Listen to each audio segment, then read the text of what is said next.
इस शब्द की दुनिया में भी बहुत सारी ऐसी मायावी शक्तियां हैं जो शब्दों का मायाजाल भी तैयार करते हैं। कभी कभी फ्रीडम के नाम पर एक बड़ा मायाजाल खड़ा किया गया। स्वतंत्रता का अर्थ तो बहुत सुंदर है, लेकिन उस स्वतंत्रता के नाम पर भी देखिए कैसे कैसे आंदोलन हुए हैं। और उन शब्दों को बिगाड़ कर आपस में स्वतंत्रता क्यों चाहिए?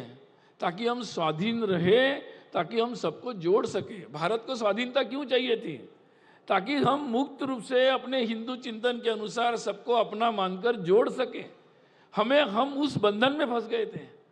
परंतु कई लोग हैं जिन्होंने दुनिया भर में फ्रीडम के नाम पर, स्वाधीनता के नाम पर बहुत सारे ऐसे विपरीत आंदोलन खड़े हुए हैं। समाज के अलग अलग वर्ग, अरे भाई हम सबका मिलकर एक फ्रीडम होता है, लेकिन अलग अलग लोगों को उसी फ्रीडम को, अलग अलग लोगों का अलग अलग फ्रीडम, ऐसे कैसे होता है? हम सब मिलकर अगर फ्रीडम का विचार करेंगे, अगर आज हम लोग नहीं करेंगे तो कैसा होगा?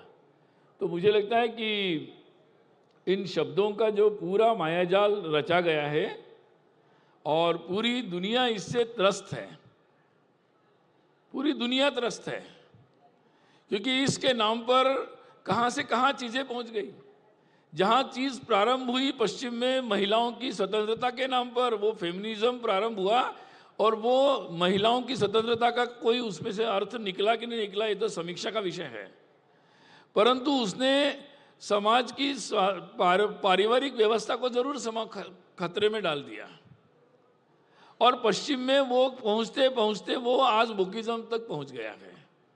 वास्तविक मूल प्रश्न है कि हम अलग अलग सबको देखेंगे या सबको एक साथ देखेंगे। सबकी स्वाधीनता का प्रयोग और अगर संदर्भ हम एक साथ जोड़ेंगे तो सब मिलकर हमारी एक दूसरे की स्वाधीनता को, फ्रीडम को हम संरक्षित कर सकते हैं। और इसलिए आज मुझे लगता है कि बहुत ज़्यादा आवश्यकता है कि शब्दों को सही अर्थ में हम प्रस्तुत करें। शब्दों को सही अर्थ में, सकारात्मक अर्थ में, लोक कल्याण के रूप में, लोक हित के रूप में हम शब्दों को प्रस्तुत करें, उसके उन अर्थों को प्रस्तुत करें।